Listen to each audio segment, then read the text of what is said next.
are so many plants to choose from at this nursery, and some of them are so hard to resist. But when it comes to buying plants, I think you're best to make a plan and stick with it so you get the best plants for your garden. So I'm going to share with you some of my top tips for choosing the right plants. Firstly, know your conditions. It's so important to research the conditions that your plants will have to cope with to thrive.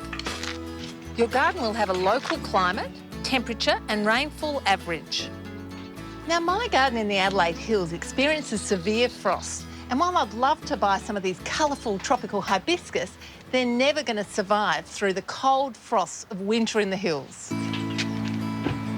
Of course, Adelaide also has hot, dry summers, and my garden in the hills is actually hotter and drier than other parts of the hills. So I'm going to choose plants I know I'll have success with, like cistus or rock rose, Myrtus communis, known as the common myrtle, or Teucrium frutescens, known as germander.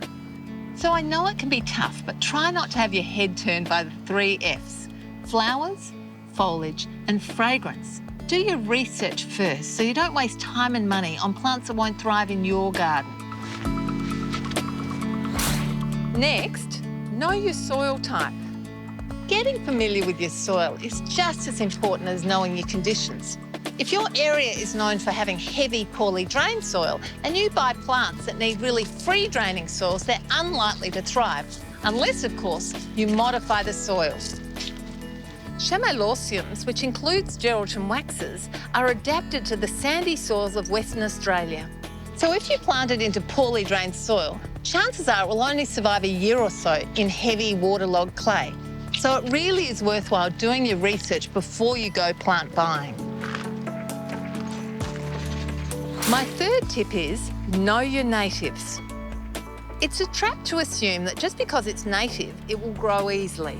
Australia is large and soil types vary. Like the waxes, Banksias are highly desired but often disappoint, as many prefer free-draining soils. These days, most nurseries have a good supply of local Indigenous plants. These are plants adapted to the local soils and conditions in your area. Some natives will grow in a range of conditions, but the best plants to choose are ones that you know will thrive in your area once established without intervention. Healthy plants growing in ideal conditions are less likely to become diseased and stunted and shouldn't require much pampering. My next tip is right plant, right place. Now, this is a mantra that every gardener should chant before they step into the nursery. This is a beautiful fernery, but of course, most ferns will burn in full sun. So keep reminding yourself, location, location, location. And before you buy a plant, make sure you know where you're going to plant it.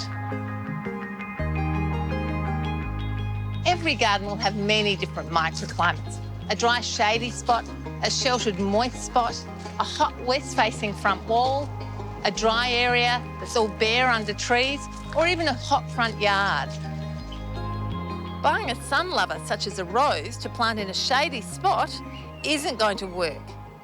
If you position a plant best suited to full sun in the shade, whether it be a lavender, a rose or a geranium, one of its first responses is to become leggy. As the plant's growth stretches for the light, the cell walls become thinner, and that makes the plant more susceptible to pest and disease problems. And finally, don't forget to do your research. Labels are a great place to start, and they do contain valuable information.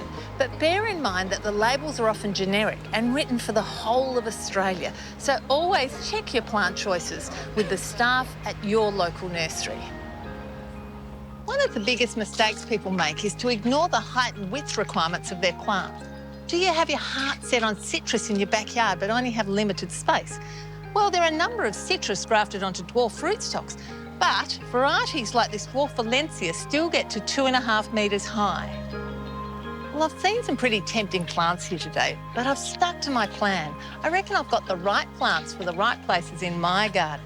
So do your research and you'll end up with plants that not only survive, they thrive.